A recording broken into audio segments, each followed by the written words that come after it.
कभी शायद ही सुना होगा कि खांसी की दवाई पीने से किसी बच्चे की जान चली गई हो, लेकिन ऐसा हुआ है, वो भी हमारे ही प्रदेश राजस्थान में। त्यांश को खांसी आ रही थी। घर वालों ने उसे सरकारी अस्पताल में दिखाया था, जहां से उसे केसन फार्मा का कप सिरप पीने के लिए दिया गया। इस सिरप के साल्ट का कॉम्बिनेशन डेक्स्ट्रोमेथॉर्फन और हाइड्रोब्रोमाइड था। ये सिरप पीने के बाद ही त्यांश की तबीयत ऐसी बिगड़ी कि फिर संभल नहीं पाई।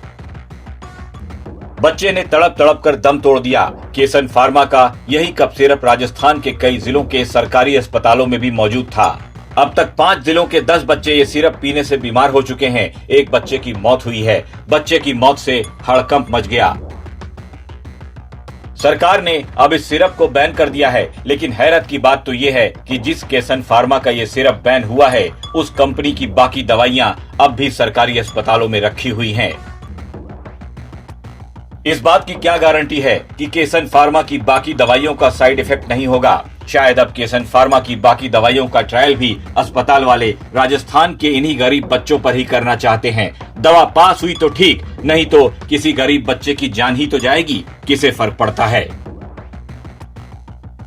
सरकारी अस्पतालों के लिए दवा खरीद करने वाली कंपनी आरएमसीएल के मैनेजिंग डायरेक्टर पुखराज सेन जी हमारे साथ हैं। सर, ये घटना हुई है, इसमें कहा जा रहा है कि इस कंपनी की दवा पहले भी बैन की जा चुकी है आप लोगों के द्वारा, और कफ सिरप ही, तो फिर दोबारा कैसे सप्लाई कर रहा था? देखिए, जो बैन हुआ है वो एक दूसरा सोल्ट का आइटम था, और बाकी जो इनका अलग दूसरे जो आरसी थी उसके तहत ये सप्लाई हो रही थी। और जो भी सप्लाई हमारे यहाँ आती है, आने के बाद सभी की एनेबल एक्रेडिटेड लैब से सैंपल टेस्ट का एक प्रोसीजर है, और उस प्रोसीजर से जब उसकी स्टैंडर्ड क्वालिटी की रिपोर्ट हमको प्राप्त होती है, उसके बाद ही फील्ड में वो दवा रिलीज की जाती है। इसमें तो कई जिलों से इस तरह की घटनाएं आ रही हैं, सीकर, झुंझुनू, भरतपुर, जयपुर, बांसवाड़ा। जो भी जहां गया है वहां पे सभी जगह रिपोर्ट के बाद ही गया है। फिर भी चूंकि जब ये बात फील्ड से आई है, तो उसको हमने प्रिकॉशनरी इसके जो फील्ड में जो हमारे बैचेज गए हैं, उन बैचेज को आगे उपयोग के लिए रोक लगा दी है, और इनके पुनः टेस्ट जो है हमने डीटीएल में भेजे हैं। ये आप कहाँ जांच कराते हैं? ये जब हम फर्स्ट टेस्ट कराते हैं, नॉर्मली एनएबीएल एक्रेडिटेड लैब्स जो हैं उनकी वहां से कराते हैं, और अगर उसमें एनएबीएल एक्रेडिटेड लैब में जैसे कोई एनएसक्यू आ जाती है, तो उसके बाद हम डीटीएल जो है सरकार की वहां पे कराते हैं। सरकारी लैब में क्यों नहीं जांच होती है? क्योंकि ये प्रोसीजर सरकारी लैब में हम सेकंड जांच जो है वो कराते हैं, और दूसरा क्योंकि हमारी क्वांटिटी बहुत ज्यादा है, तो शुरू में इनिशियली ये प्रोसीजर तब से काफी टाइम से चल रहा है कि हम एनएबीएल एक्रेडिटेड लैब से जांच करा के फ्री फील्ड में रिलीज करते हैं बैच। लेकिन जब एक कफ सिरप किसी कंपनी का अमानक घोषित हो जाए, तो दूसरे कफ सिरप को अलाउ करना ये ठीक है क्या? ये प्रोडक्ट वाइज डिसीजंस होते हैं, तो प्रोडक्ट वाइज डिसीजन की ही पॉलिसी शुरू से है, और वो उस पॉलिसी को जो है अप्रूव्ड है। और अब इस तरह के इश्यूज अगर आते हैं तो बोर्ड में वापस रखे विचार किया जाएगा कि क्योंकि इसमें जो मैन्युफैक्चरर्स हैं वो अलग अलग सिर्फ के हिसाब से या अलग अलग उसमें होते हैं, तो इनको एक रिव्यू करके बोर्ड में रखा जाएगा कि इसमें आगे अगर एक सोल्ट पे फेल होता है तो बाकी सोल्ट के लिए क्या किया जाए। वर्तमान में यह है कि अगर आप किसी प्रोडक्ट बेस पे अगर कोई एनएसक्यू होता है तो उस एक प्रोडक्ट को सामान्यतः बैन किया जाता है। इसे लेकर और भी जांच कर रहे हैं आप लोग? अभी हमने इसके लिए कमेटी बनाई है, हमारे जो एग्जीक्यूटिव डायरेक्टर क्वालिटी कंट्रोल है उनकी अध्यक्षता में, जो हमारे एग्जीक्यूटिव डायरेक्टर लॉजिस्टिक है, जो डॉक्टर है हमारे, और जो एमएनडीवाई जो हमारी ये योजना है, उस योजना के जो हमारे इंचार्ज हैं, उन तीनों चूंकि तीनों अधिकारी से जुड़े हुए हैं, उनकी एक कमेटी बनाई कि वो सारे घटनाक्रम को रिव्यू करके एक रिपोर्ट पेश करेंगे, ताकि इसमें और क्या क्या चीजें हम सुधार कर सकते हैं वो हम करेंगे। तो आरएमसीएल कंपनी के जो मैनेजिंग डायरेक्टर हैं वो कह रहे हैं कि एक साल्ट जो थी कफ सिरप की वो अमानत घोषित हुई थी, वो वही पॉलिसी होती है कि एक दवा ही हम बैन कर सकते हैं, कंपनी बैन नहीं करते हैं, और 1 साल के लिए बैन हुई थी। जहां तक जांच की बात है, ये निजी लैब में जांच होती है, लेकिन धीरे धीरे अब सरकारी लैब में जांच कराई जाएगी, ऐसा इनका कहना है। कफ सिरप पीने से एक बच्चे की मौत हो गई, कई बच्चे बीमार हो गए। ये खबर आते ही हमारे सीनियर एडिटर शरद कुमार निकल पड़े मौत की ये दवा बनाने वाली कंपनी से जवाब मांगने कि आखिर पैसों के लिए गरीब बच्चों की बलि क्यों दी जा रही है। कंपनी में पहुंचकर पता चला कि कंपनी वाले सभी कर्मचारियों को छुट्टी देकर कंपनी पर ताला लगाकर भाग गए हैं। हमारे सीनियर एडिटर शरद कुमार ने केसन फार्मा के एक अधिकारी को फोन लगाया, उनसे बातचीत की तो उधर से इतनी सफाई पेश की गई मानो बच्चे की मौत उनकी दवाई से नहीं बल्कि यमराज ही गलती से उस बच्चे के प्राण लेकर चले गए हों। आप भी सुनिए शरद कुमार और केसन फार्मा कंपनी के अधिकारी की बातचीत का वीडियो, जिसमें कंपनी वाले बड़ी सफाई से अपनी गलती पर पर्दा डाल रहे हैं। मैं आज तक से शरद बोल रहा हूँ। सर, ये जो खांसी की दवा जिसकी वजह से ये घटना बताई जा रही है बच्चों के मरने की और बीमार होने की, ये आपकी कंपनी में बनी है? जी सर। आपको पहले भी डिबार किया गया है 2025 में फरवरी में? सर वो दूसरी चीज थी और उसको हमने चैलेंज किया था और वो उसमें पास हो गया था। मतलब क्या है कि ये दो चीजों को जो लिंक कर रहे हैं ना। नहीं, आपको ये खांसी की दवा के टेंडर में डिबार किया गया था। हाँ। तो उसके बाद कैसे आप इसमें शामिल हो पाए? सर ये दोनों अलग अलग दवाएं हैं। ये एक खांसी की दवा में आप डिबार कर लिए गए थे, दूसरी खांसी की दवा आपने सप्लाई जारी रखी। तो ये तो गलत बात है। जब एक दवा आपकी अमानत घोषित हो चुकी है तो फिर दूसरे में कैसे आप उसको दूसरा सप्लाई कर सकते हैं? सर इसमें प्रोडक्ट में डिबार किया जाता है। कंपनी को डिबार नहीं किया जाता। और प्रोडक्ट भी सर ऐसा तो नहीं है कि हम पहली बार ही बना रहे हैं। सब 10-12 साल से हम सप्लाई कर रहे हैं, हम क्वालिटी प्रोडक्ट्स कर रहे हैं। ये जो मामला है अभी हम इस बारे में कुछ कह नहीं पा रहे हैं, बाकी ओवरडोज का ही लग रहा है सर हमें भी, क्योंकि ये जो दवाई है डेक्स्ट्रोमेथोर्फेन, इसका असर जो होता है वो CNS डिप्रेसेंट ही है। ये दिमाग को सुन करके और खांसी को बंद करने का कार्य करता है। और जो दवा डिबार कर गई थी वो भी खांसी की थी? हाँ वो खांसी की थी, वो अलग कॉम्बिनेशन था।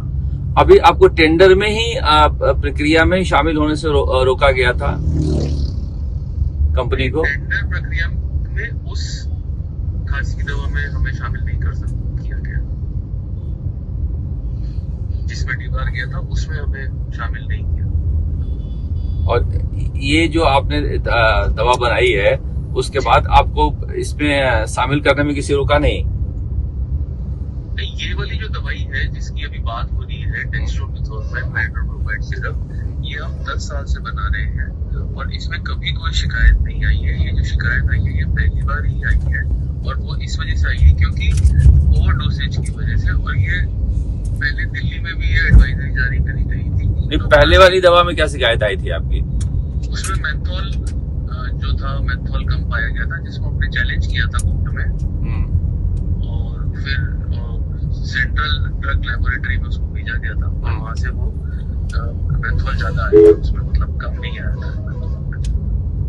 अभी 2022 में भी आपके यहाँ सैंपल फेल हुआ था? वही सर, उसमें क्या है कि जो सारे ढक्कन खराब है, बॉटल लीकेज हो गई थी स्टोरेज कंडीशंस की वजह से। इस वजह से उसमें मेंथोल जो होता है वो मिंट जो होता है ना फ्लेवर उसमें से उड़ गया था, इस वजह से प्रॉब्लम आई थी। अब सर क्या है कि हम इस बारे में कोई भी प्रतिक्रिया देने में इसलिए वो पीछे हट रहे हैं क्योंकि क्या है अभी हमारा काम है कि एक क्वालिटी प्रोडक्ट बना के उसको सप्लाई करना ताकि पब्लिक हेल्थ में वो मदद कर सके। लेकिन उसी प्रोडक्ट से अगर इस तरह घटना हो रही है, एक जिले में नहीं बार कई जिलों में हो रही है जी, वो अब उस प्रोडक्ट को ढंग से यूज करना और ढंग से यूज करवाना वो डॉक्टर और हॉस्पिटल की जिम्मेदारी भी होती है सर, क्योंकि क्या होता है कि हर दवाई हर जगह को तो नहीं दे सकते। ये तो आप भी समझ सकते कि आज अगर हम बीपी की दवाई शुगर वाले को देंगे तो उसको क्या फायदा है, उसके लिए नुकसान ही है। आज अगर बीपी की दवाई नॉर्मल बच्चे को दे देंगे तो एकदम वो बेहोश हो जाएगा। और ये जो डेक्स्ट्रोमेथोर्फेन है इसका असर यही है, ये CNS डिप्रेसेंट है, ये दिमाग को सुन करता है जो डॉक्टर से। सरकारी अस्पतालों में दवाई की सप्लाई के लिए टेंडर डालने वालों की लाइन लगी रहती है। कभी पैसे देकर तो कभी सिफारिश लगाकर वो कंपनियां भी सरकारी टेंडर हासिल कर लेती हैं, जो सरकारी मानकों पर खरी नहीं उतरती, लेकिन पैसे खिलाकर अपनी अपनी कंपनी की घटिया क्वालिटी की दवाओं पर चमचमाता हुआ लेबल लगाकर गरीबों की जिंदगियों के साथ एक्सपेरिमेंट किया जाता है। अगर दवा काम कर गई तो ठीक, अगर नहीं काम की तो पता ही चल जाएगा कि दवा में कौन सा साल्ट कम था और कौन सा ज्यादा मिला दिया गया था। इंसानी जिंदगियों के साथ एक्सपेरिमेंट करने से अच्छा होता अगर इन दवाओं की खरीद करने वाली सरकार की कंपनी RMCL इन दवाओं की जांच सरकारी लैब में ही करवा लेती तो शायद आज किसी गरीब बच्चे की जान नहीं जाती।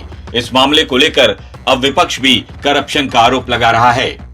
इलाज की कमी से मौत हो रही है। इस प्रकार का जो पूरा एक राजस्थान के अंदर ऐसा लग रहा है जैसे कहीं मॉनिटरिंग हो नहीं रही है और इस डिपार्टमेंट को भगवान भरोसे छोड़ दिया गया हो। क्या दवाइयों की खेप पाई थी, उसकी मॉनिटरिंग ठीक नहीं हुई? क्योंकि कहा जा रहा है पहले भी शिकायत की गई थी, गंभीरता से 4 दिन पहले भरतपुर वाली घटना को लिया गया होगा तो शायद सीकल वाला नहीं होती।